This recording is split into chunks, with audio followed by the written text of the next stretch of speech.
You're listening to Tala Campus Radio on FM. So you're very welcome to episode 2 of this university Socs and Clubs. I'm Hugo and I'm joined today by Jonathan. Thank you for having me. Adam, thanks for having me as well. Rachel, thank you for having me. And you're very welcome, guys. So we're going to start off today by talking about Nerd Week. So Nerd Week is taking place this week in the college. And some of the events we had Wii Sports event in the foyer on Monday. We had a cosplay on Tuesday. Tabletop games were on Wednesday. Thursday there was a bake sale, and then today there's a classic horror movie night in the SU. So before we discuss that, we have an interview with our PRO, Jay Garrity. I'm here in the foyer with Jay Gagan, the PRO of the Nerds Society, and I have to say, the nerds rock. Thank you very much, sir. This is way bigger than we ever thought it would be. I'm so happy with the turnout for this. It's more than I could ever dream. I'm so grateful for everyone involved. It's just amazing. So Jay, just tell us what we're looking at here. We've got screens, we've got history, we've got all sorts of stuff going on here. Like I said, with Tim saying we're breaking history, I didn't really believe him at the start, but we kind of are. We have 5 tables set up with 5 different games like Tekken, Street Fighter, even FIFA 20 for anyone involved. You can play all those games for free. We have a bowling tournament going on, €2 entry, you get a can of Red Bull with that too. And we're also taking sign-ups for Nerd Hunt, where you're going around the college, take a picture, look for a picture of me, like I mentioned earlier. It's all going so amazingly well. We got so many sign-ups, and it's just an amazing event right now. So Jay, what have we got coming up tomorrow? Coming up tomorrow, we have a costume contest that's going on in the canteen. The prize is going to be from a big bag. You get to pick one of 4 prizes. One of the prizes will be taken today, though, so the prizes will be shortened down each day. But come the end of Nerd Hunt, there's going to be one big prize, and everyone's just going to have a good time. Yeah, sure. We have loads of things planned for the rest of the week. We still have the karaoke, the Netflix Quiz Maloys, the Nerd Hunt, the Nerd Bake Sale. We're calling it Bake Sale 2, Electric Boogaloo, because there's been so many bake sales, we have to make fun of it. Brilliant. We'll catch up with you again tomorrow. Thanks, Jay. No problem. Okay, it's Wednesday and we're back here in the foyer with Jay and the Nerd Society. Jay, what are we up to today? We're up to the cards and board games today. It's the 3rd day into Nerd Week, Wednesday morning, and we have everything you want to play as part of a board game. Connect 4, Monopoly, Magic Gathering, Unstable Unicorns, card games as well. So we got Switch, BS, all that fun stuff. Lovely. How did yesterday go for the costume competition? The costume contest went pretty well, actually. We did have a good few people who attended, a lot of fun, laughs, a lot of gaffes. It went really well, in my opinion. Brilliant. And tomorrow we have bake sale? Tomorrow we have the bake sale, yeah. The bake sale's going on for a good while. All the nerds are making it, so you know it's going to be good. And later on in the day, we are going to jump into the karaoke session in the SU. Excellent. That's going to change the venue. It has been. We had to change from the MES to the SU because of noise complaints, noise problems. So the SU were gracious enough to hold on to us for 4 hours. Brilliant. That's very good. We really appreciate them. With Friday, we're around it's all come to an end with a final movie night in the SU. Having everything, all the old classics like White Zombie, Evil Dead 2, the original Halloween, all the good ones. Fantastic. Well done, Jay, and thanks very much. Thank you very much. So we're back here again with Jay, and we're in the reception. Jay, we're having a bake sale with the nerds. Yes, we are. It's going amazingly so far. We have a total of 67 items sold and an entire pumpkin cake gone, a pumpkin pie cheesecake gone. We got brownies, chocolate chunk cookies, white chocolate muffins, lemon drizzle cake, sugar cookies, coconut cupcakes, walnut banana bread without walnuts, chocolate chip cupcakes, and scones. It's all wrapping up tomorrow. Tomorrow the day is starting off at 12 with the all-day movies in the SU, and also Nerd Hunt will be concluding tomorrow. So make sure to go for a hunt and get there quickly as soon as you can, because the first person to get back to us wins the Nerd Hunt. Fantastic. Jay, I have to say my absolute confidence in the nerds this week. It's been a stormer. Thank you very much, Dara. I really appreciate it. Okay, so that was Jay Garrity. So guys, what did you think of Nerd Week? Did you see anything interesting? I was actually kind of surprised by the amount of people actually joining playing on with the video games, because obviously FIFA was going to be popular because it's FIFA, everyone plays FIFA, but other games like Smash That was Yeah. pretty popular. I saw that and I was kind of surprised. Like, I don't play it, but it's pretty Yeah. popular in the US. So I was kind of surprised that it was actually popular here as well. Yeah. And there was loads, like there was queues for everything, like the bowling as well. I Yeah. did the bowling. I came last, but I'm not going to talk about it. And what about you, Rachel? I wanted to play the chess yesterday, but unfortunately I had class. But everything else looked really pretty cool. Yeah, I would- thought myself as well. The Wii Sports on Monday looked very fun. I didn't get a chance to play, but For the tabletop games, they had Connect 4, and I was like, that was nostalgia there. yeah, good game. I don't Oh yeah, they think had like the giant Connect 4, didn't they? I'm pretty sure it was just a regular No, one, there's a actually. giant one. I've never seen the giant Nah, one. man. Yeah. Okay, so Jonathan, I believe you have something interesting to tell us. Yeah, so the Board of Irish Colleges and Societies, BICS, hosted 2 days of talks over last weekend. It was talks and workshops, that sort of stuff, in Ballyhass in Cork. Basically, this year was actually different from most other years. They actually had some like extreme activities. They were doing it was an overnight trip actually, but they went on like an adventure course this year rather than just the regular sort of forum of discussion. But it was all for sort of team building exercises and leadership skills, that sort of stuff, to actually strengthen the societies. it's a yearly thing, isn't it? Yeah, it happens every year, but this year is just different because rather than it just being a forum of discussion, it was actual activities and sort of it was like the extreme was sort fun. of yeah, basically. Okay, so thank you, Jonathan, for informing us of this. No problem. So next we're going to move on to a bit of news around the college. And we saw a great start to the men's football campaign with 2 wins from their opening 2 against Queen's University Belfast and IT Tralee. And the second team as well has also obtained maximum points from their opening games with wins over IADT and Rathmines. So promising stuff from the college so far.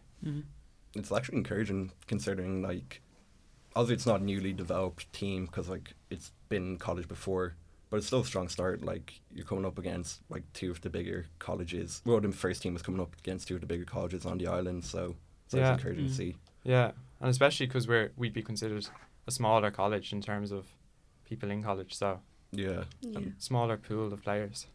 and then it's But- also good to see the second team. It getting- is. getting those wins over the 2 divisions. Yeah, and so next we're going to move on to Adam, who I believe conducted an interview today. Yeah, so the secretary of the Drama Society stopped in earlier on and just told us basically what the Drama Society is about and all their upcoming events throughout the year. Right, so today we're joined by the secretary of the Drama Society. Would you like to introduce yourself? Hi there, my name's Laura White, and as you said, I'm the secretary of the TU Dublin Tala Campus Drama Society. So Laura, do you want to tell us actually what the Drama Society is about? The Drama Society has been running for almost 26 years, I believe, in the Tala campus. It is about obviously putting on a performance and all that, but we also bring in amateurs and experienced people to teach them how they can project their voices. We don't want them shouting at the audience, but if there is a fight on stage, we want the audience to feel the tension. We also kind of play some games to get people used to each other, because you can't have a good cast unless they're kind of clicking together. Our workshops kind of involve that mostly. We do a lot of readbacks over scripts, including famous ones. Last week we were doing The Godfather, so that people can get a taste for what it's actually really like to do a proper film script if that's something they want to do in the future. So how often do you do the workshops? Are they every week or...? Yeah, we do them every Tuesday. It's at 6:00 in Mailrooms Hall, which is just across the left exit of the college. We're there 6 to 8, and we try our best to kind of make the first 40 minutes about games and warm-up exercises, and then after that we get into the more gritty stuff, using our skills and reading scripts and teaching them a bit about what our performances are going to be like. So what exactly does the Drama Society have coming up this year? Like any productions or...? Well, obviously, as the society needs to raise funds, we will have some fundraisers. Our biggest one planned is probably the one coming up soon in December, for going to Malloy's or any bar in Tala and doing a pub quiz, and then maybe we're going to do some freestyle improv, maybe. We haven't confirmed on that. And then obviously April 2020, next year, that will be our performance in the Civic Theatre.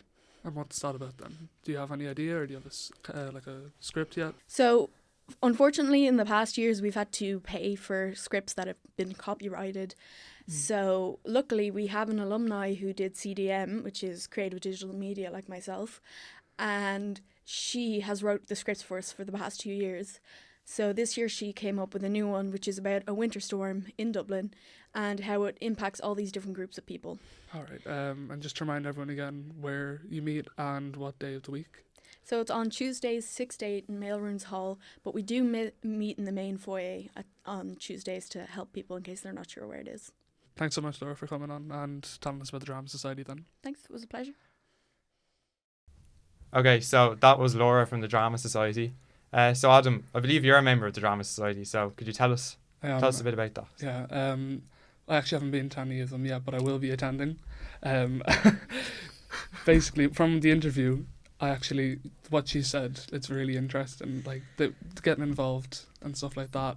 The workshops that they have seems really fun as well. Mm-hmm. And the productions that they put on at the end of the year, I'd love to get involved in that, and I'd love to actually be in that because it's something I'm really interested in. Yeah, definitely. It looks like it's a lot of fun. Yeah, it does. And if you're into that, definitely think people should consider still trying to sign up nowadays. So we'll move on now, just to a reminder that the email changeover has taken place in the college. So all college emails will now be sent to our @mytud addresses. And I think everyone here has changed over their emails, I hope. Yeah, Have we? Yeah. Yep.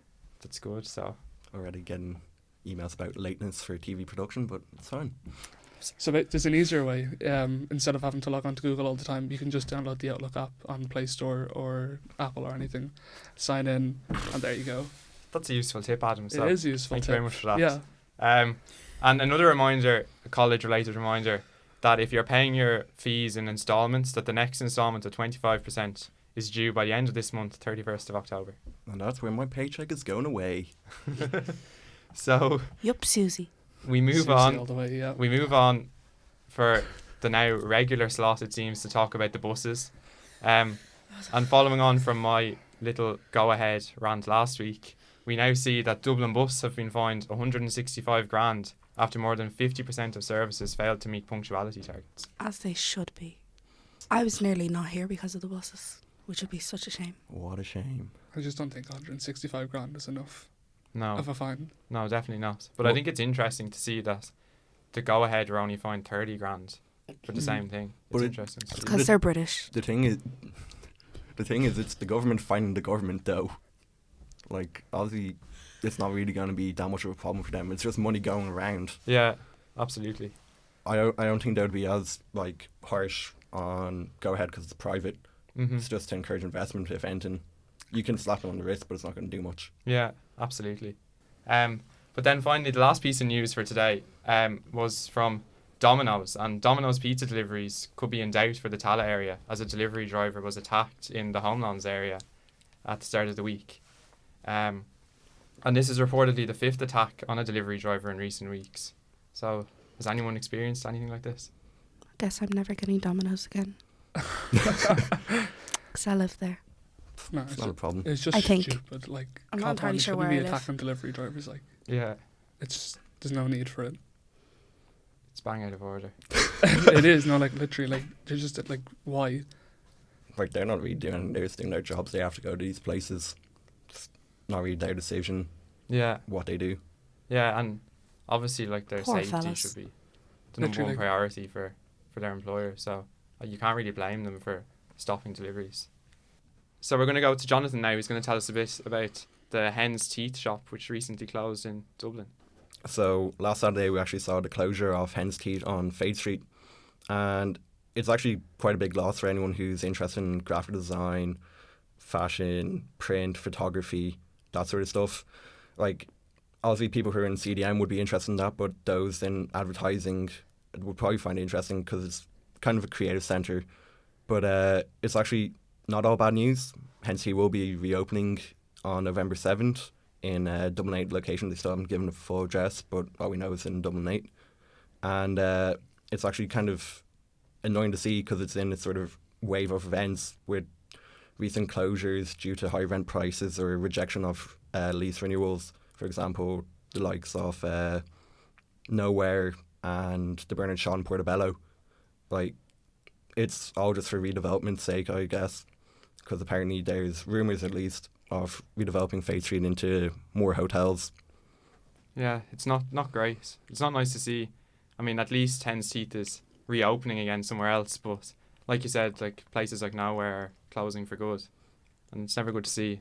Henstead got businesses. lucky as well because they had a Kickstarter project, and I think they already owned the ground that they were going to be moving to, but they managed to get a Kickstarter project for around €45,000. They overshot the target by $7,000, I think. Mm-hmm. So they got lucky, but the likes of the Bernard Chargers being forced to be closed, can't really do much about it. Okay, thanks for that, Jonathan. So we're moving on now. So Halloween is next week, and I believe Rachel is going to tell us a bit about that. Yeah, so Halloween is upon us next week, and it's one of my favourite times of the year. And to start us off about Halloween, we have an interview with Dylan Mulhall from our CDM course. So today we have Dylan here in the studio, and Dylan is going to give us a little bit of information about the Hellfire Club. So Dylan, please tell us a bit of the history of the Hellfire Club and why it began. Well, essentially, the Hellfire Club was built by William Connolly in 1725. It was originally built as a hunting lodge for him and his social elite friends, as he was essentially an elite in Dublin at the time, the 1700s. Well, William Connolly then died 4 years later in 1729, and I believe in 1735 the now Hellfire Club, the hunting lodge, was acquired by the Hellfire Club, which was known for satanic rituals, and they were essentially a cult. Really? Yeah. Oh my god, I love cults. Were they sacrificing people or yeah, animals? it's essentially like urban kind of myth right now, but it's folklore that they had sacrifices in the building. It was but I believe it was mainly just they were social elites. They were Freemasons essentially. It was just a private lounge for them. They were kind of like the highest of the high. Yes, basically. essentially. You said it was spooky, so how did these spooky stories come about at the Hellfire Club? What Well, made it go from just to being the highest of the high lounge to a place that everyone knows? Well, essentially what local folklore is that, and it is now proven by a study that happened about a year and a half ago, is that William Connolly, he was looking for essentially the perfect spot to build property in Dublin, and when he found Montpellier Hill, which is called, and when he got to the top, there was already a ancient Celtic burial ground at the top of the Montpellier Hill, and he instead of just leaving it, he built over it. And what urban legend is that he built parts of the Hellfire Club with original stones from the ancient Celtic burial ground. Okay, No way. so No, genuinely, I'm interested. So anyway, essentially what a story is that, well, the spirits were furious that he did this, okay? So not long after it was built, there was a large storm, and the original straw roof that was on the building got blown away. So that was what was believed, that the devil was angry essentially with him for doing it. It was then replaced with a stone roof, which you can still see today. But the whole spookiness of the place continued after the Hellfire Club with the satanic rituals. So it's just all around just spooky. Actually, with that devil point, wasn't there something about a devil's appearance or? Oh yeah, there is a story in folklore that essentially during one of the high class meetings that there was up there, they were playing a poker game. And one of the men, when he was playing, he dropped his cards. And when he dropped, one of the mysterious men that was playing there that night, when he looked under the table, he had hooves for feet. So it was essentially the appearance of the devil at the club. How long ago was that? When it was in operation, around the 1800s. Yes, it is a very old building. I wonder if it's all true. I imagine hooves.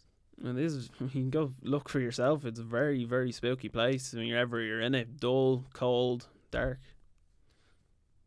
But the thing, even coming up to modern day, a lot of people are still fearful for that place because a lot of people say there's that black cat thing as well. I think it was some appearance of black cat that haunts the place, but it's not actually a cat or something like that. I just don't like the mice to hang around there. Just say, there's a lot of mice and spiders, but cats, they're scary. Oh yeah. I'm pretty sure there was a ghost cat or something like that. Or like No, I'm pretty sure that was the whole thing about the ghost cat, the black cat or something, and it like died or something. Do you know? Well, like, I mean, the appearance of a black cat is always seen as bad luck, essentially, but that's just kind of a superstition. But I do believe there was an appearance. It's the same. It goes back to the whole Hellfire Club, the stories of it. There was an appearance of it, but that's just seen as bad luck of the actual building itself. I believe it's just completely surrounded and engulfed by just stories of just tragedy, like from the very beginning of its creation up until now. I believe it's just all around Death. yes, all around haunted. I just find it kind of ironic that like nowadays teenagers just go up there To have a few sessions. Yeah. A few cans. Few sessions. Oh, of you'll cans. Cans. 15 years old in a field. Oh, you'll always see rubbish in the place, which I think is a tragedy in a way. It's terrible. I think the place should be like concert ready. Yeah, definitely, 100%. It's 100% another just like public ground, and I do believe it should, like, it's history essentially. I don't think it should be destroyed. I think the Hellfire Club should have been like taken and put not as a museum, but like at least like withheld enough that like it would be it can withstand, and like kids just don't ruin it, and instead it is a tourist place, because it's not really a tourist place. Like most tourists don't actually visit the Hellfire Club. It's only kids. Locals, It like is. because like if you're from around that area, like I'm only 5 minutes down the road. Like everyone I know, young and old, knows the place, but like the only people I know going up there are like Well, it's young easily people on the lash. accessible. It Yeah. would be such a good tourist place though if they all knew about it. Then again, like there's that whole thing about, was it the woods just around it getting torn down or something like that? Yeah, there was. I think it was the for massy development. Mm. woods. Yeah, Well, probably le- for houses. Well, later on, the property was actually acquired by the Massey family, so that's why we now have the Massey Woods beside Yeah. it today. True. But like, it's just crazy to think how long it's actually been involved in Irish culture, but it's not like in the main light. Been centuries. It's mad. I wouldn't have thought the Hellfire Club was as old as it is. Well, if you calculate it now, it's 294 years old. I would have said 400. Whoa, that's fast. Well, it was built in 1725. All I saw was 17. I was like, nearly 300. But yeah, it's so old. That's mad. I think that's actually all the time we have for. Thank you so much, Dylan, for coming in, and hopefully we can talk to you again about something else spooky. It was a really amazing story, and I'm sure we'll have The you pleasure soon was again. mine. Thank you very much. Thank you. I'd love to be back. Of course, we'll have you back. Thank you. Cheers. Cheers. Thank you. Bye. Bye-bye. Okay, so that was Dylan Mulhall from CDM in first year.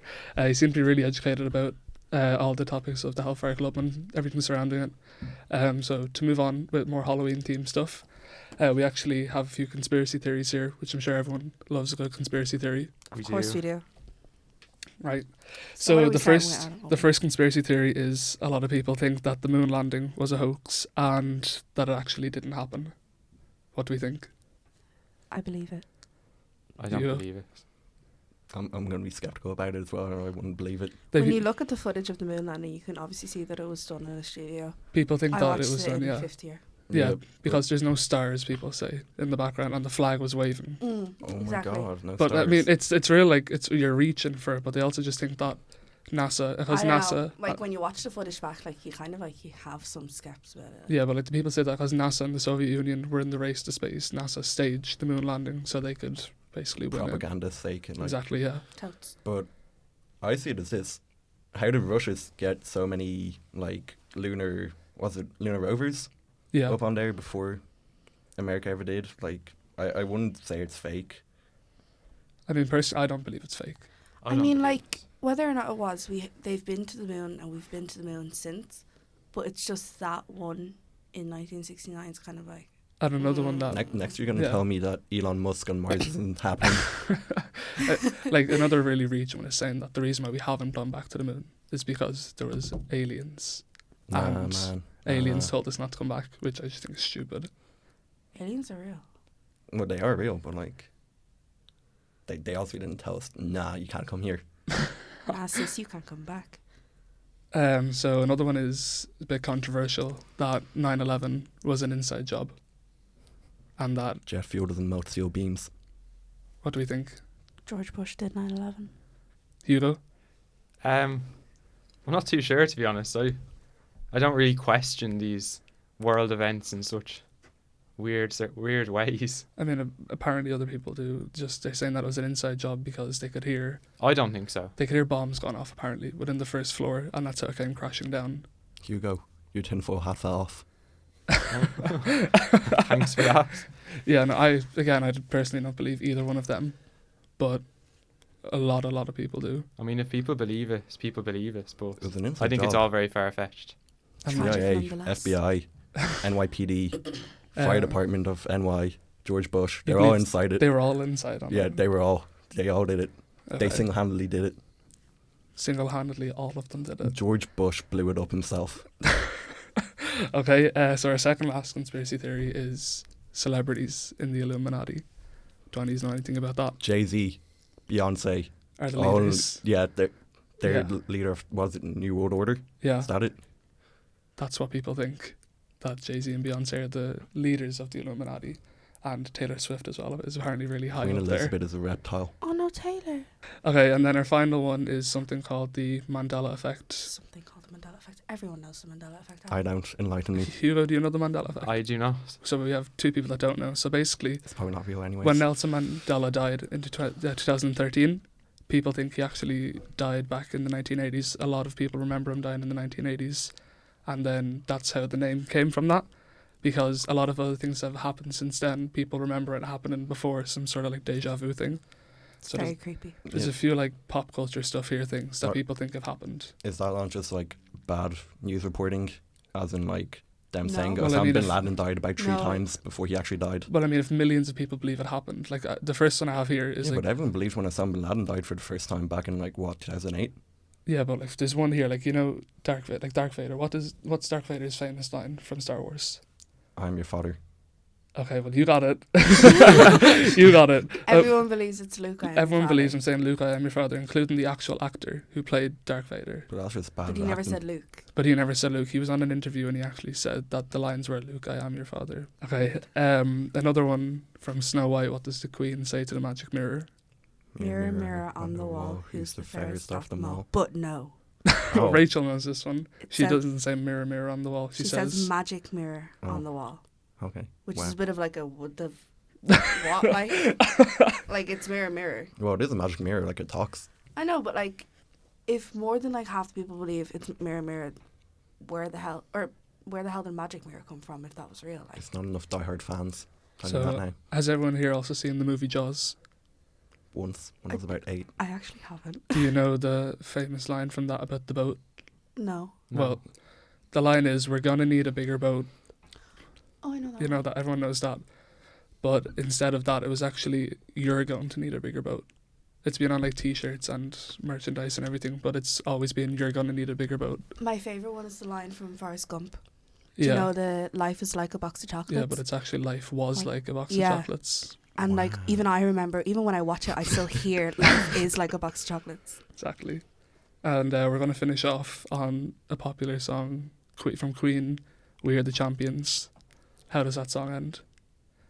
Man. We are Without the singing it. champions, my friends. Yeah, But everyone it just thinks, ends with "We are the champions." Everyone thinks it ends with "of the world," but it actually Oh just wait, ends. did I say my friends? Sure, it does end with the, I swear. Everyone remembers it ending with "We are the champions of the world," but it just ends with "We are the champions." At some point in society, someone put "of the world" in, and And everyone just remembers "of the continued world." with that. So Fair enough. Like, is it really that important? it's not that none of these are important, but it's just something that everyone remembers, and it's just like if it was one person, I'd say something, but if millions of people are remembering it one way than the other, you know what I mean? Okay. We're all Well, sheep. Thank you for that, Adam, No bother. for sharing this information with us today. I could do it. So I think that's everything for today. Just again, thank you to Jay, Laura, and Dylan for their interviews, and thank you to Jonathan, Adam, and Rachel for being here. Thanks, Emil. No bother. And you can follow us on Instagram and Facebook. And just finally to let you all know that we won't be here next week as it's reading week. So I'm sure we're all looking forward to the break You have and to some good study. study. So this was episode 2 of This University Socs and Clubs, and thank you for listening, and goodbye. Bye. See ya. You're listening to Tala Campus Radio on FM.